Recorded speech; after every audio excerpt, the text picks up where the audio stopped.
Let's get right down to business. We find ourselves in the kind of awkward situation that after a few weeks of our course we still don't have a very concrete definition, an adequate definition of the city, a way of putting a wall around the concept and sealing it in, which was our definition of definition. In fairness, however, I should point out that the very asking of the question, what is a city, has proved to be a provocation for several great urban writers over the years, and in answering it we engage with the complexity of the city itself and get to know many of its dimensions. In this series of 2 short videos, I want to sketch out a way of approaching the question. We start with the work of Italian fabulist, the novelist Italo Calvino, whose book Invisible Cities I think is well worth discussing in this context. In that novel, he develops an odd methodology for thinking about the limits to the idea of a city. I was introduced in the late 1980s to the work of Italo Calvino by the Roman earthworm biologist Emilio Rota. She gifted me a copy of his trilogy Our Ancestors, which he wrote between 1952 and 1959. From my very first reading of Baron in the Trees, which is the second novel in that series, it's become one of my favorite books. In it, a youth retreats from from a squabble at a dinner table in their garden into the crown of a tree. He never returns to the ground. In retrospect, Our Ancestors, despite the liberties that it takes with plot, is a relatively conventional novel. More complex are Calvino's later novels like Invisible Cities and If on a Winter's Night a Traveller from 1972 and 1979 respectively. About the former novel, Invisible Cities, I want to say a word or two here. Invisible Cities stretches the definition of the novel form. The story, very simply put, revolves around a series of fictionalized conversations between the Venetian explorer Marco Polo, who lived between 1254 and 1324, and Kublai Khan, who lived between 1215 and 1294. Kublai Khan was the first emperor of the Yuan dynasty in China, where the explorer, and in Invisible Cities, the explorer, Marco Polo, describes the attributes of 55 cities in the emperor's realm that the emperor has not seen himself. Calvino was not alone, of course, in the 1970s in trying to think about stretching the definition of a novel, reconceiving the novel. That being said, not that many were successful as Calvino at doing this. However, in expanding the definition of what a city could be, expanding a sense of what a city could be, that is where I think Calvino has something to say to us, because he interrogates the very definition of cities. In stretching the imaginative conception of the city, Calvino, in the guise now of Marco Polo, of course, has in mind a very particular method that allows us to contemplate the properties of very real cities. It's one way of getting to the bottom of the very difficult task of defining a city. So remember, what I'm really interested in here is the methodology by which Calvino interrogates the very idea of the city, and it's a methodology that I would love for you to play around with, not just in thinking about cities, but in thinking about commonplace objects in your life that you may want to come up with a sense of what the essence of that object is. So we'll come back to that in a second. So to understand Calvino's method, and it's a pretty weird one, we're going to benefit from reading a few examples of Calvino's cities. I'm going to read a few of my favorites.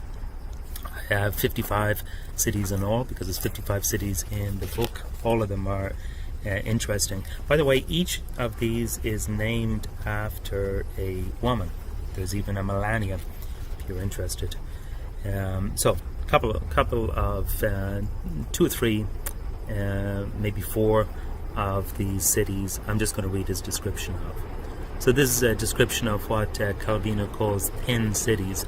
By the way, this book is like a gold mine for those who like complex kind of mathematical fiction, because there is a very precise mechanism by which Calvino sets out the architecture of the novel, numbers, and identifies the different cities. Enough said about that. First city is Armilla, or Armia. Whether Armia is like this because it is unfinished or because it has been demolished, whether the cause is some enchantment or whim, I do not know. The fact remains that it has no walls. Interesting from our perspective. No ceilings, no floors. It has nothing that makes it seem like a city except the water pipes that rise vertically where the houses should be and spread out horizontally where the floors should be. A forest of pipes that end in taps, showers, sprouts, overflows. Against the sky, a lavabo's white stands out, or a bathtub, or some other porcelain, like late fruit still hanging from the boughs. You would think that the plumbers had finished the job and gone away before the bricklayers arrived, or else their hydraulic systems, indestructible, had survived a catastrophe, an earthquake, or corrosion, or the corrosion of termites. Let us turn next to it's another thin city. It is weird categorizing of it. This one is called Octavia. If you choose to believe me, good. Now I will tell you how Octavia, the spiderweb city, is made. There is a precipice between 2 mountains. The city is over the void, bound to 2 crests with ropes or chains and catwalks. You walk along the little wooden ties, careful not to set your foot on the open spaces, or you cling to the hempen strands. Below there is nothing for hundreds and hundreds of feet. A few clouds glide past. Further down you can glimpse the chasm's bed. This is the foundation of the city, a net which serves as passage and as support. All the rest, instead of rising up, is hung below: rope ladders, hammocks, houses made like sacks, clothes hangers, terraces like gondolas, skins of water, gas jets, spits, baskets on strings, dumbwaiters, showers, trapezes and rings for children's games, cable cars, chandeliers, pots with trailing plants. Suspended over the abyss, the life of Octavia's inhabitants is less uncertain than in other cities. They know the net will last only so long. I think I'll read just one more, just to give you a little taste of this. One of my favorites, Baucis. After a 7-day march through woodland, the traveller directed towards Baucis cannot see the city, and yet he has arrived. Cannot see the city, yet he has arrived. The slender stilts that rise from the ground at a great distance from one another are lost above the cloud support. The city.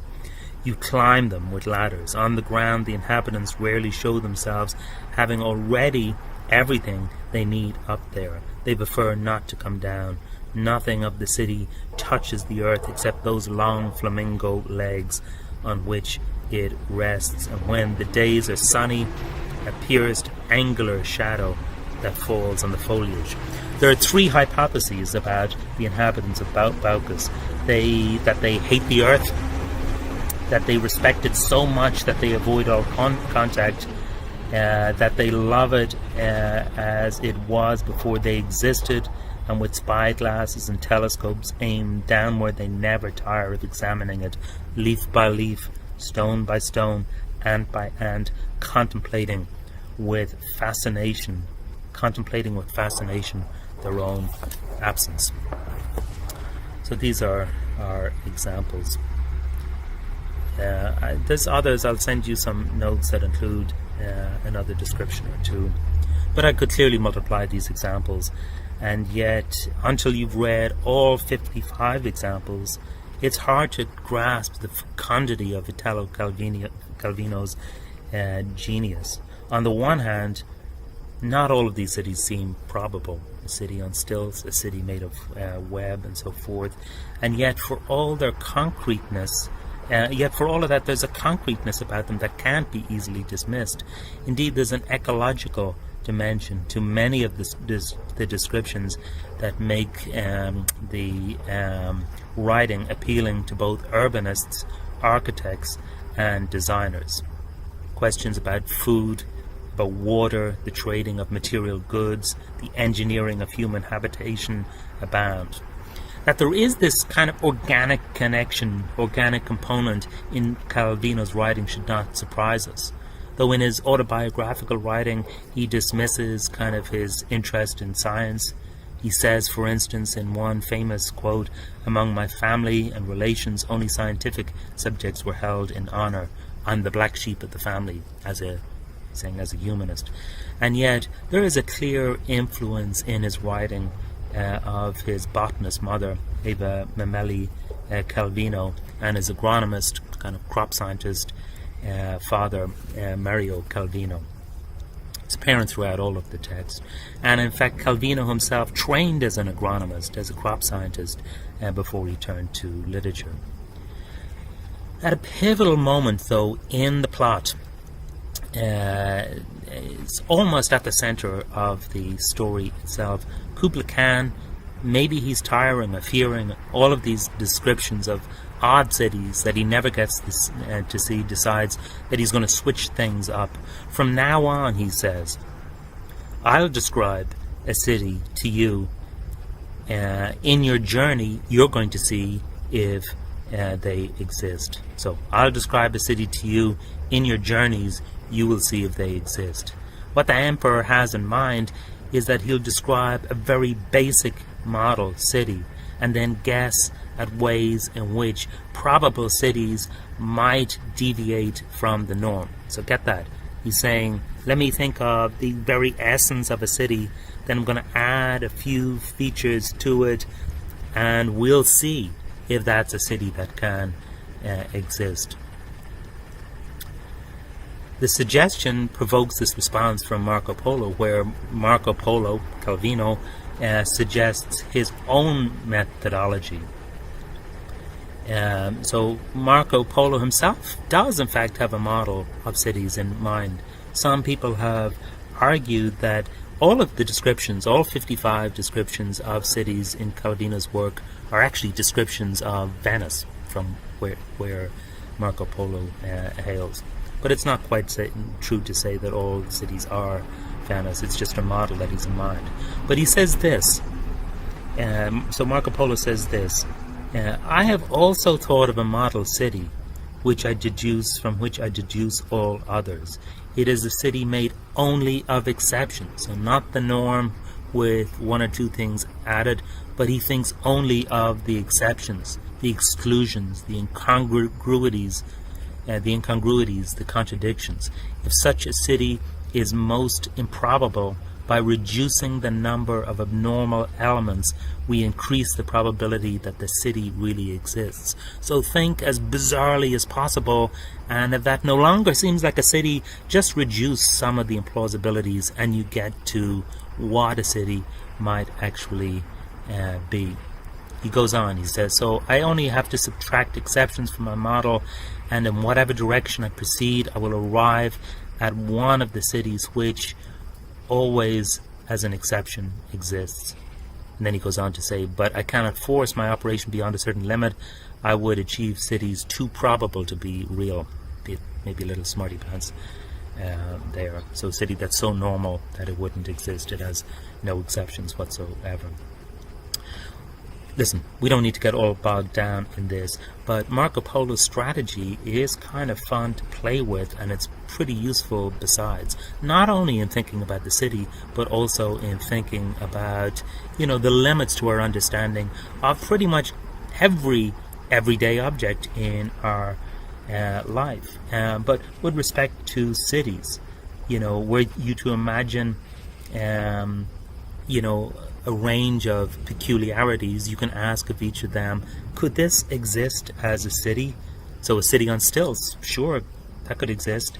A city where the inhabitants use strings connecting buildings to signify relations, which is another odd city that he describes. Kind of strange, but sure, if you do your business at a local baker, the idea would be that you would indicate that relationship by tying a string between the baker and your home. Not very likely, but possible.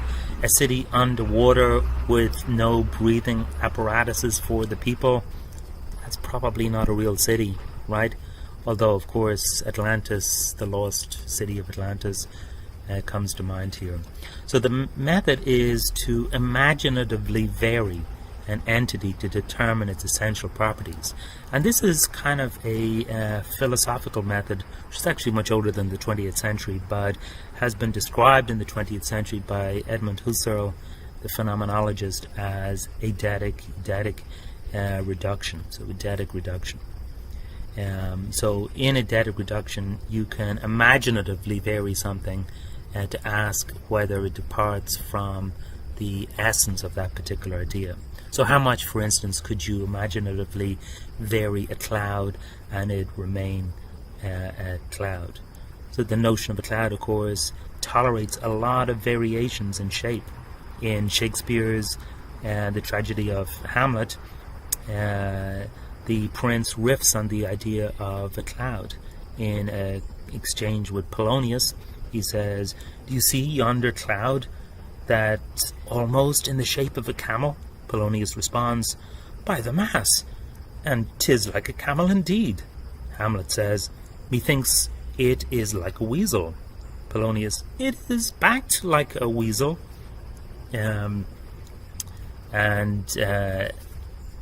Finally, Hamlet says, "Or a whale." Polonius says, "Very like a whale." So, toadying as Polonius is, one hopes that if our melancholic prince had described a cloud that was as solid as a brick, Polonius would have said, "No, that's not like a cloud. Mistiness, porosity is part of the definition of the essence of a cloud." So with all of this said and done, what can we infer from Calvino's 55 examples to be the very essence of the city? To put the question plainly, what is a city for Calvino? In all cases, Calvino's cities are localized, even if some are quite diffuse. All of them are potentially inhabitable by populations of variable density. Population size matters. Most have heterogeneous populations, people typically doing different things in recognizable vocations. There are identifiable buildings, architecture. Institutional entities exist, and in the hierarchy of Calvino's invisible cities, of course, Kublai Khan is the emperor, kind of the institutional role, and all cities have some modicum of individual culture. They have a distinct identity. All exist as both people interacting with an environment in a particular way that people can, at least for a time, live. So put this all together and you can conclude that the essence of a city for Calvino is an inhabitable, constructed locale that may support a dense human population, individuals of which can interact in a way that produces a discernible culture that differs from the culture of peoples not inhabiting cities. That's it.